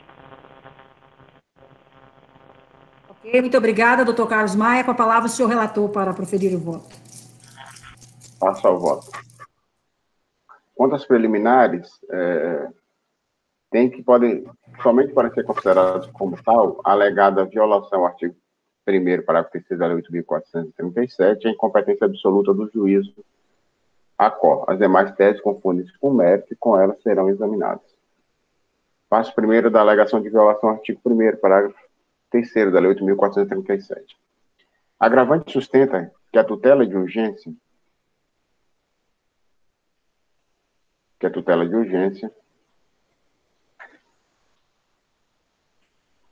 violou o artigo 1º, parágrafo 3º da Lei 8.437, na medida que esgotou o objeto da lei.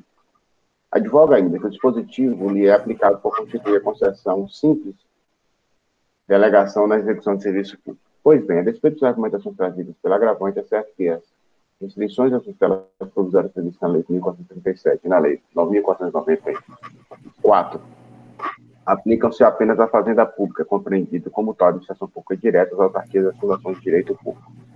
Ora, a agravante sociedade empresária, cujo controle acionário foi transferido à iniciativa privada, e embora detenha a concessão de fornecimento de energia elétrica, não adquire a titularidade do serviço público, e tampouco os privilégios processuais inerentes à administração pública, relacionados na espécie da restrição das tutelas de urgência, em coerência com o agir por sua conta e risco previsto no artigo 2º, inciso 2º da Lei das Concessões. É oportuno destacar a regra de hermenêutica segundo a qual as regras restritivas devem ser interpretadas restritivamente as disposições da Lei 8.437 e da Lei 9.494, no tocante às tutelas provisórias em relação à fazenda pública, possuem inegavelmente essa característica. Logo, cabe ampliar a prerrogativa processual à iniciativa privada.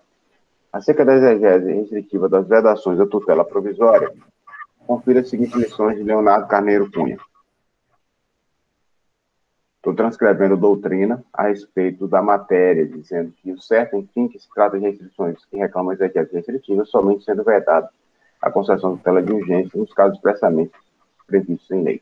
E isso ainda que o Supremo Tribunal Federal, em análise de reclamações que seguiram a concessão da medida cautelar, ADC 4, externou esse entendimento segundo a qual as vedações constantes na Lei 9.494, fazem remissão à Lei 8.437, deveriam ser interpretadas restritivamente. Estou transcrevendo. Nesse cenário, vedar a concessão de tutela de urgência de curso satisfativo em qualquer situação resultaria em transformar a exceção em regra, o que de modo algum encontra amparo no julgamento meritório da DC4.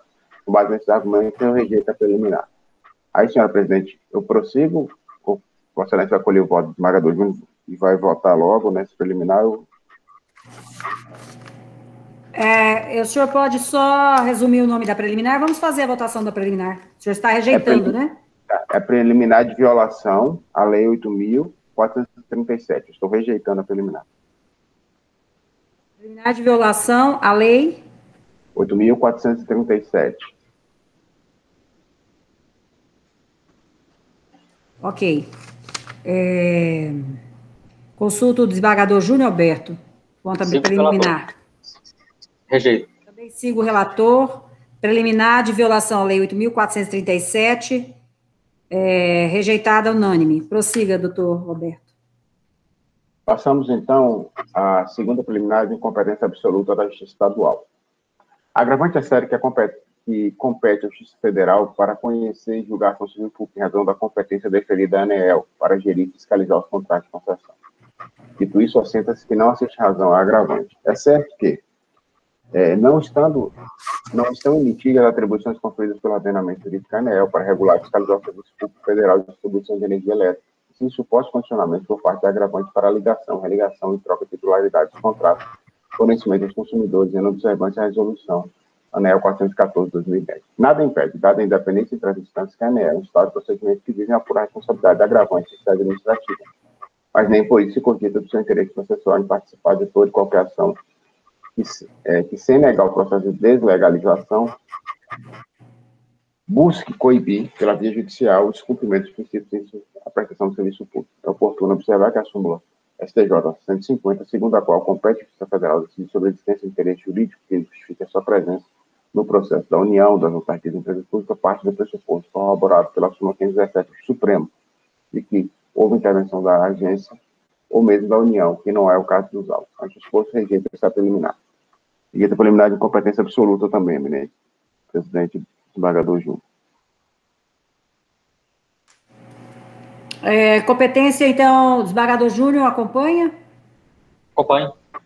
Preliminar de incompetência absoluta da Justiça Estadual, rejeitada, é isso, desembargador relator? De acordo, é isso. Então, também estou de acordo. Rejeitada a preliminar de competência absoluta da Justiça Estadual, unânime. Prossiga, senhor doutor. Quanto ao mérito, registra-se preambularmente que não se pode pretender transformar o agravo instrumento em um segundo fronte de debate processual, tão ou mais intenso que o processo principal no qual fora proferida a decisão julgada. Tanto é assim que a devolutividade no agravo, contrariamente ao que ocorre na apelação, deve ser acolhida restritivamente, e mesmo o efeito translativo deve ser aplicado com parcimônia, de modo a não esgotar a demanda principal, subtraindo a parte a juiz natural, ou implicada ação de juízo de valor que necessariamente serão constituídos após a análise extraordinária da matéria controvertida, ou seja, após o contraditório em sua defesa. Essa advertência, que tem especial aplicação à recurso de espécie, é reforçada pela constatação de que todas as matérias aqui versadas foram repetidas na contestação ofertada na ação civil pública. A possibilidade de serem renovadas no segundo agravo instrumento por força de decisão saneadora, ou mesmo em recurso de apelação, atrai a necessidade de atribuir coerência ao sistema recursal. Assim, restringir a possibilidade recursal à demonstração, ou não, dos requisitos necessários à concessão da tutela de urgência. Estou trazendo manifestação do Ministério Público nesse sentido. Pois bem, segundo o circular de decisão agravada, o juiz atual entendeu o presente requisito de concessão de urgência dos seguintes termos, transcrevendo o trecho da decisão recorrida no ponto que interessa. Prossigo dizendo, o registro que a jurisprudência do STJ reconhece a natureza pessoal e não propter dos débitos de energia elétrica, para jurisprudência nesse sentido. Transcreve-se por pertinente o artigo 128 da Resolução ANEEL número 414/2010, que versa sobre as hipóteses que a concessionária poderá continuar a prestar serviço ao pagamento de débitos em abertos. Então, estou transcrevendo a resolução da ANEEL. Os argumentos relacionados pela agravante não infirmam os fundamentos utilizados pelo juiz Jacó para a concessão da tutela de urgência. De efeito, os elementos relacionados aos dados com destaque para recorrência de discussões judiciais nos juizados especiais sugere que a concessionária está indo muito além do que permite as averiguações acerca da efetiva compra e venda ou locação de imóvel participação de unidade consumidora. Deve-se afirmar presente a probabilidade de direito invocado pela autora coletiva e, no outro passo, o perigo de demora. Haja visto, o fornecimento de energia elétrica é considerado essencial e é um dos vetores de concretização do princípio da dignidade humana. É oportuno destacar que a tutela coletiva deve ser prestigiada em detrimento das ações individuais, haja vista a compatibilidade com o princípio da eficiência. Logo uma vez demonstrado que a forte judicialização do tema, a concessão da tutela de direito representa a medida necessária. Ademais, resta implícito esse aspecto é absolutamente relevante que não há vedação ao condicionamento dos serviços expostos no artigo 128, inciso 1º e 2º, quando solicitados pelo próprio consumidor em débito, pois aí já não se trata de terceiro, e não há qualquer indício de que, ao deferir a tutela de direito de desacordo, tenha extrapolado seus limites. Decisão agravada ressalvou suas determinações às hipóteses previstas no artigo 128, parágrafos 1º, inciso 1º e 2º da Resolução 414 de 2010. Vale dizer, a decisão acorde dispor de modo adequado acerca da salvaguardas conferidas à concessionária, que ainda poderá condicionar, mesmo que a terceiros, a ligação ou operação da titularidade, a ligação ou argumento de carga, nas hipóteses em que for necessário comprovar a aquisição de fundos de comércio e continuidade da exploração da mesma atividade econômica. Em tal cenário, não se conclui consistente a alegação de que a decisão acarretou usurpação da competência legislativa ou equilíbrio econômico-financeiro do contrato de concessão, ou ainda de que há perigo de mora reverso, já que procurou vedar apenas o condicionamento ilegítimo de serviços a consumidores diante da impossibilidade responsabilizada por débitos de medida de outras, tendo, no entanto, obstáculo que a concessionária lhes imputasse os legítimos devedores, os legítimos devedores em toda a sua área de concessão. Também é necessário, nos termos da decisão, a imposição de qualquer empecilho à atividade instrutória da concessionária, ou seja, exigir o consumidor interessado demonstre sua alegação mediante a apresentação do contrato de locação, contrato de compra e venda, etc. Em suma, mantém os termos da sentença.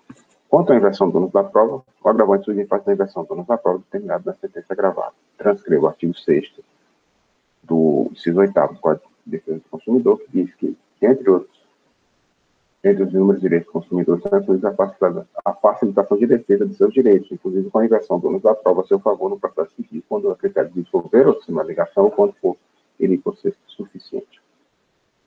Ao contrário que sustenta o agravante, não houve automática constatação de inversão do ônus da prova, pois o juiz da prova vislumbrou a verossimilhança das alegações autorais, tanto que concedeu a tutela de direito. Ademais, é certo que não se exige para a inversão do ônus da prova a acumulação da verossimilhança e da hipossuficiência, bastando um ou outro.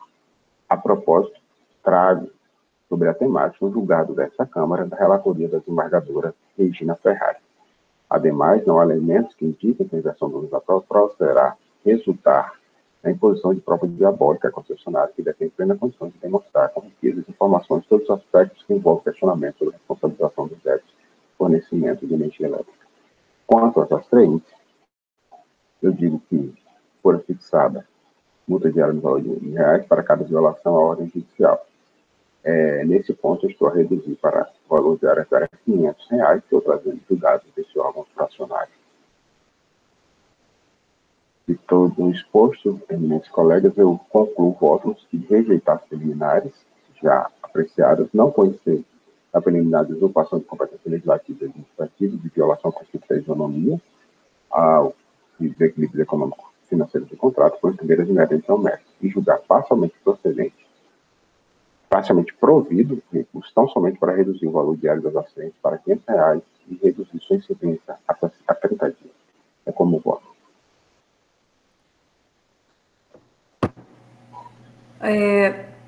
Eminente desembargador, só em homenagem ao advogado, aos advogados da Energisa, basicamente o que nós estamos a fazer aqui, manter a lição de primeiro grau para que se cumpra a resolução da ANS, né? Porque efetivamente, conforme a prova que consta nos autos até aqui, a Energisa não está fazendo isso, está colocando condições e está meio que seguindo, né, a dívida pelaquela unidade de consumidores, né? Então, enfim, o voto é muito esclarecedor, é só esse adendo.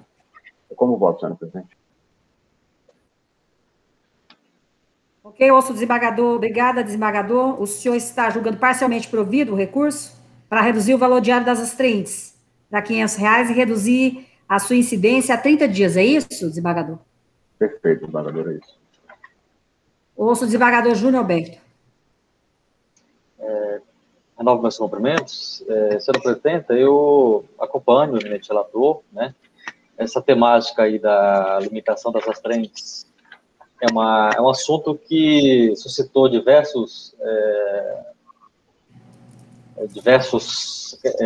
questionamentos, diversas discussões, né, de minha passagem anterior pela segunda Câmara, né, antes de assumir a corregedoria, e em algumas situações eu fui até vencido, porque eu entendo realmente que as astrentes, né, elas são um meio coercitivo para obrigar o cumprimento da decisão do juiz de primeiro grau.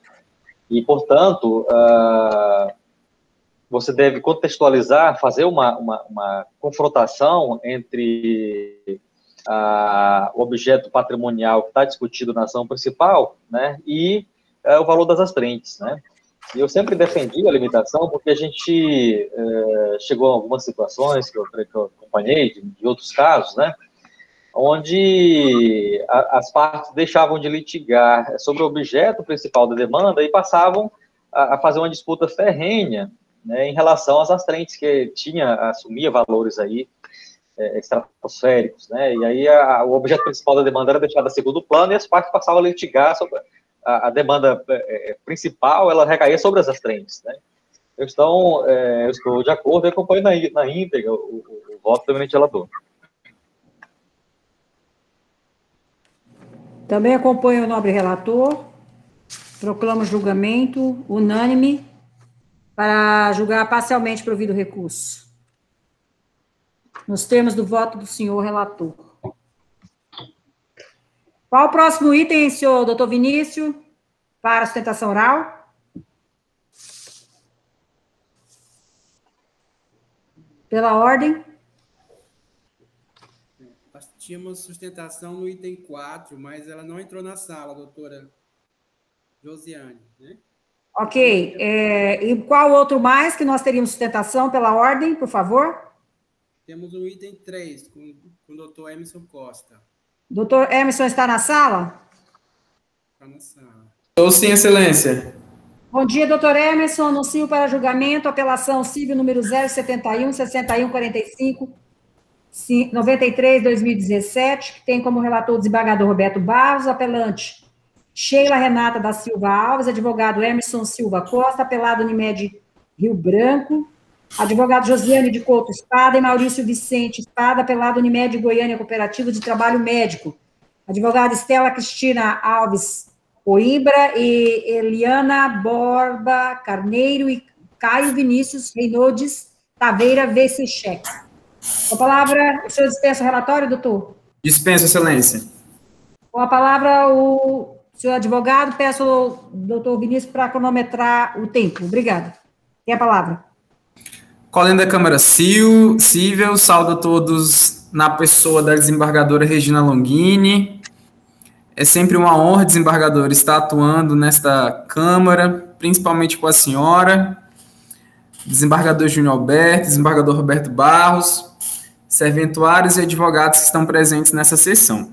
Bem, excelências, a síntese do processo trata-se de uma ação indenizatória por danos morais, em face da Unimed, em razão da falha na prestação de serviço. Contudo, a análise aqui presente trata-se de uma questão referente ao benefício da justiça gratuita, que trata-se de pressuposto processual. Eu tenho que destacar linearmente o pedido de gratuidade nos autos da seguinte forma. Primeiramente, na folha 22, foi deferida a gratuidade. Na folha 241, a parte, no dia 16 de janeiro, ela foi intimada a pagar custas. A folha 241, a juíza de primeiro grau, ela já determina imediatamente a parte a pagar custas. Ocorre que, após a intimação para pagar custas, na folha 245, nós apresentamos a justificativa para a concessão da gratuidade. Veja-se, desembargador Júnior Alberto, que, primeiramente, a parte ela realmente ganhava R$8.000 antes, porque ela tinha um cargo em comissão na LEAC. Só que ela foi exonerada desse cargo e a gente juntou tanto o decreto de exoneração, bem como o novo contra-cheque dela. E ela passa a ganhar R$2.493. Logo, o pagamento de custas, que é em torno de R$780, já é um terço da renda dela. Logo que R$2.400 era o valor total dos rendimentos, não era o líquido. Só que logo em seguida, a meritíssima juíza, ela já sentencia o processo, não oportunizando e nem se pronunciando acerca do documento que foi juntado. Na sentença de primeiro grau, ela apenas afirma que a parte deixou de transcorrer o prazo sem pagamento, mas ela não menciona a justificativa que foi apresentada para a concessão. Além do que, o pedido de gratuidade ele pode ser deferido ou indeferido a qualquer momento, como é de conhecimento de vossas excelências.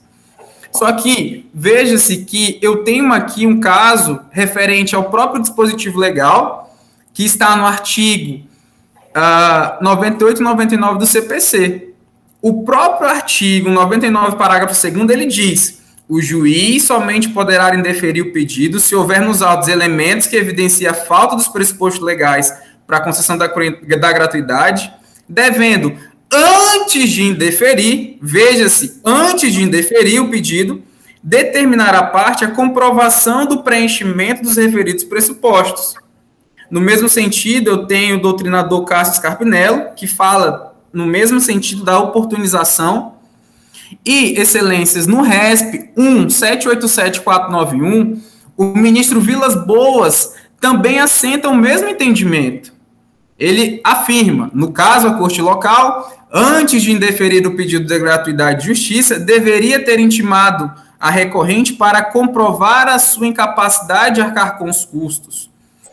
Logo, nessa análise, tanto pelo dispositivo legal quanto pela jurisprudência, cabe ao juiz, primeiramente, intimar a comprovar a hipossuficiência e, após, de maneira deferir ou não indeferir a gratuidade, mandando recolher, o que não foi feito no caso em análise. Somando a isso, eu tenho o próprio julgamento deste tribunal nos autos 10.00.0269, 73/2019, acórdão 21.953, de relatoria do Dr. Luiz Camolês, que foi julgado pela desembargadora Eva Evangelista e pela desembargadora Denise Bonfim, da primeira Câmara Civil, que também afirma que o juiz, antes de indeferir de plano a gratuidade, ele deve intimar a parte para comprovar a hipossuficiência e depois indeferir ou não a gratuidade, mandando recolher as custas. Por isso, excelências, a parte requer que a sentença de primeiro grau não se enquadra com próprios ditames legais, a jurisprudência do STJ e do Tribunal de Justiça do Estado do Acre.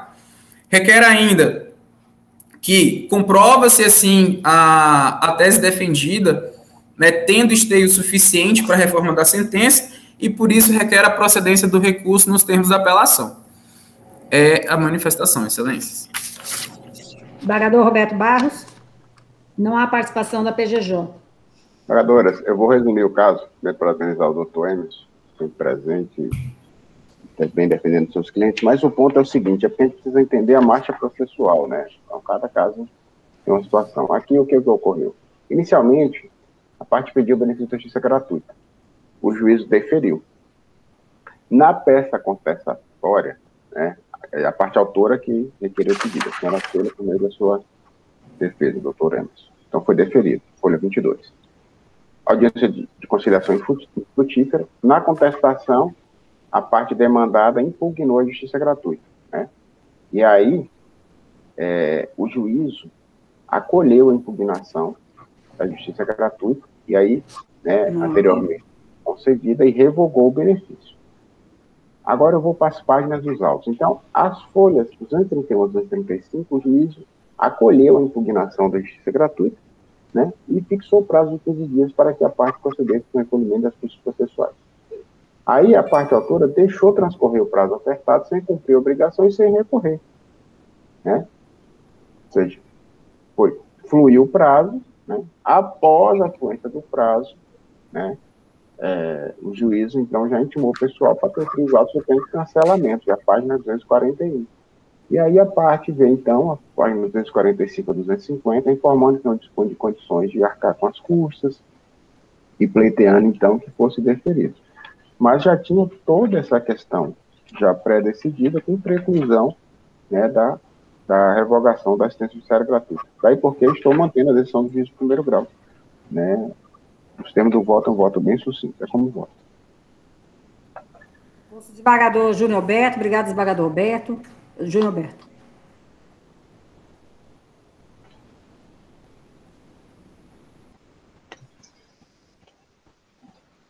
Eu confesso que eu estou assim, um pouco com dúvida nesse caso. Está de vista, desembargador. Não seria possível a gente, em razão da documentação, já que o benefício da assistência judiciária gratuita, desembargador Roberto, pode ser concedido a qualquer momento, em qualquer grau,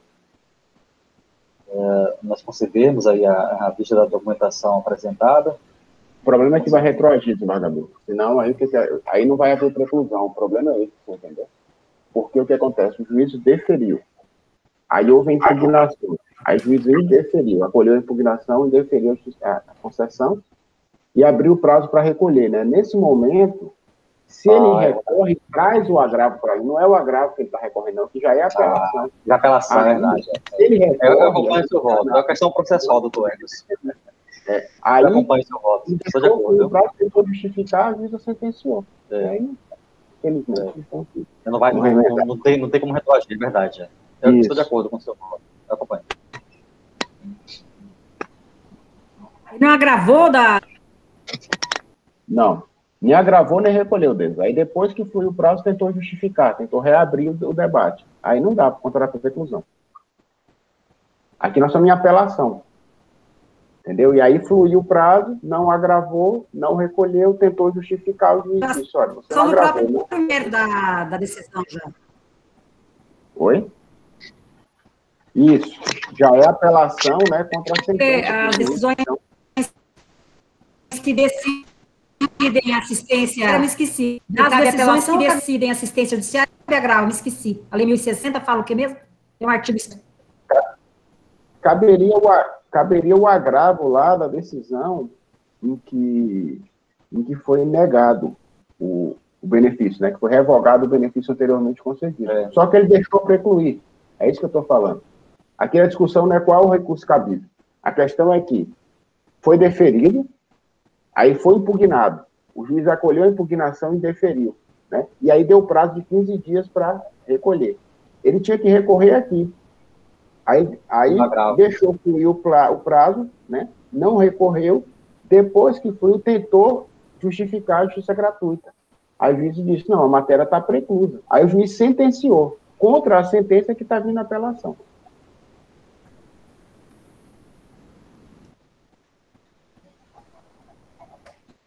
Ele não alegou que não recorreu por alguma questão de doença, de Covid, nada, né? Não, desembargador. Não alegou nada disso. Né? É uma preclusão. A gente fica fazendo esforço, infelizmente precluiu. Infelizmente é isso. Eu estou com um caso parecido. O advogado perdeu o prazo, ele me ligou desesperado. Mas não. Ele me ligou desesperado para mostrar os memoriais. Eu vou fazer o seguinte, então, eu acho que vou pedir vista, desembargador Roberto, esse processo para ver se mostrou alguma luz aí. Isso, pode ser.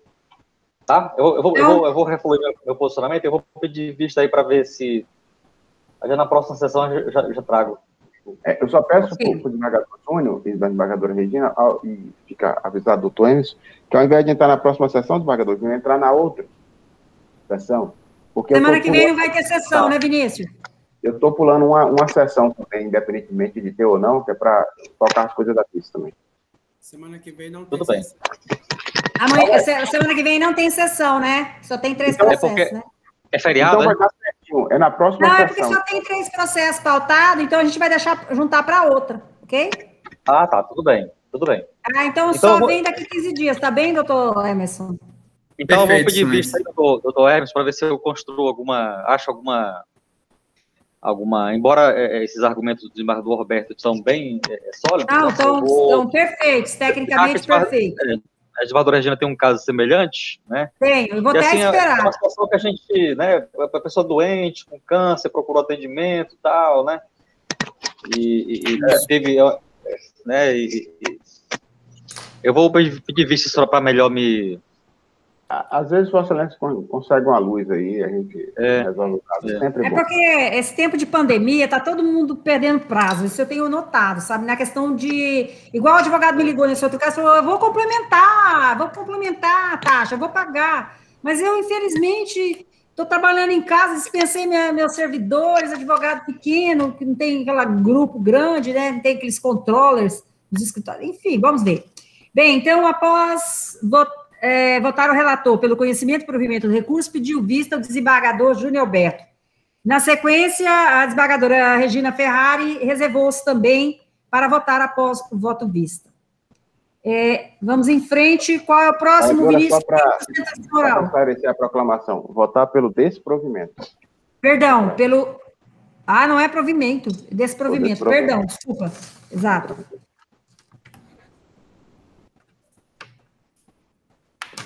Então, excelências, um bom dia para vocês, viu? Obrigado. Obrigada, doutor Emerson. Boa tarde, saúde e paz. Doutor Vinícius, qual é o próximo? Com sustentação oral, por gentileza, bem rápido, por gentileza, que nós estamos aqui atrasados, que eu estou com uma reunião marcada aqui. Escorrer. Não tem mais sustentação, não. Não há mais sustentação oral. Então, vamos proclamar o julgamento aqui. Primeiro foi retirado, o senador retirou. Vamos lá. Mas é bom. Item 1 da pauta. Foi retirado. Oi? Foi retirado o primeiro. Tá, item 1 da pauta, retirado. Item 2.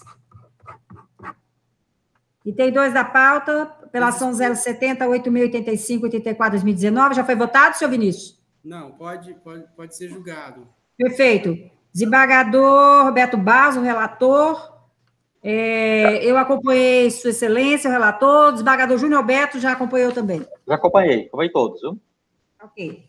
Então, votação unânime, conhecer, desprover o apelo. Confere, do desembargador Roberto, só conferir se está certo. Conhecer, desprover o apelo.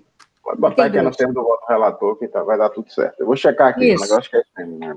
É isso mesmo. Obrigada.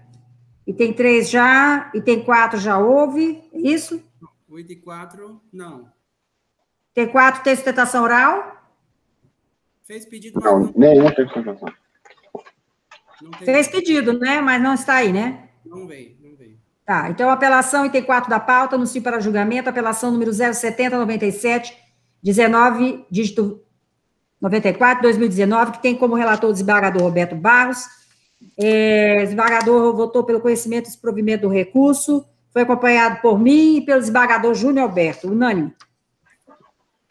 Tem 9 já, e tem 11 já, e tem 12 já. Terminamos a pauta? Sim. O meu, sim. Eu só fiquei na dúvida, presidente, aí o Vinícius. O item 1 eu tirei, foi o que é que aconteceu com o item 1? Foi, disse que houve uma troca de parte, de advogado da parte. Ah, tá, eu acho que foi isso aqui, que teve um erro lá com relação ao nome da parte. Sem problemas, fica para a próxima. Então tá, esgotei os meus, né? Então, esgotamos? Eu acho que sim. Eu não sei se tinha algum... eu acho que só tinha como da minha participação, né, desembargadores? Eu acho que não tinha relator de Vossa Excelência com outros membros, né? Então, acho que encerramos, né? O item 12 já julgamos? Todos julgados. Só não o primeiro, foi retirado. E o item 11 eu já julguei também, que eram meus, né? Não faltou nada, né, Vinícius, então? Não. Ok. Então, excelências, se não há mais processos em mesa e também não havendo mais processos em pauta, eu concedo a palavra ao nobre desembargador Júnior Alberto e desembargador Roberto Barros e ao senhor procurador de justiça. Só para dizer de minha satisfação, senhora presidente, e mais uma vez participar e sempre aprender com vossas excelências aqui, pessoal do colegiado, desejar muita saúde, muita proteção. Vivemos um momento muito difícil aí dessa pandemia, né? Cada dia que passa aí a gente tem notícia de pessoas falecendo e pessoas novas, né?